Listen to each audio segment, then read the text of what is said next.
Ассалаумалейкум, ардақты ағайындар, жанкөрлер. Өздеріңіздің сұрауларыңыз бойынша Ларамен өтетін тарихи жекпе-жектің деректі фильмін бастап кеттік. Түсірілімі өте қарқынды жүріп жатыр. Нәсіп болса, жекпе-жектен кейін назарларыңызға ұсынатын боламыз, әдеттегідей.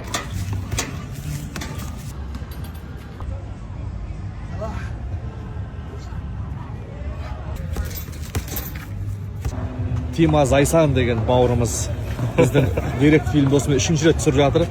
Тима, қаншалықты маңызды осындай деректі фильмдердің түсірілуі, сол туралы айтшы.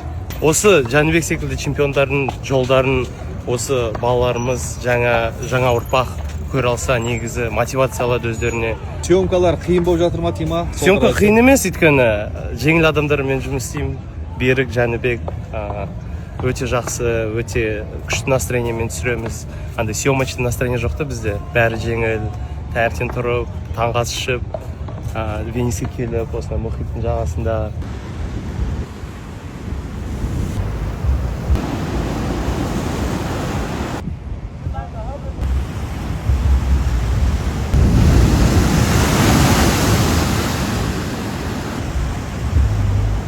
Жақсы локацияға келдік.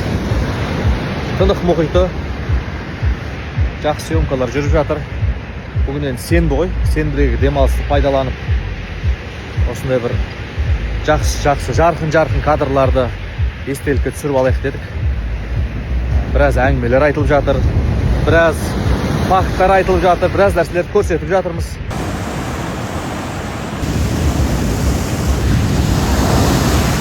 Деректі фильм біз үшін өте маңызды. Себебі біздің осы Америкаға сапарымызда қандай қиыншылықтар бар, қандай жақсылықтар бар, қандай нәрсе көріп жатырмыз, соның бәрін осындай деректі фильм арқылы елімізге, халқымызға жеткіземіз.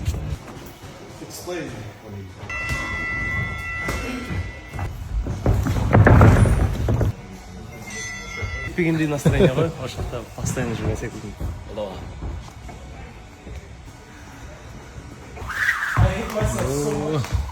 Мастер-класс.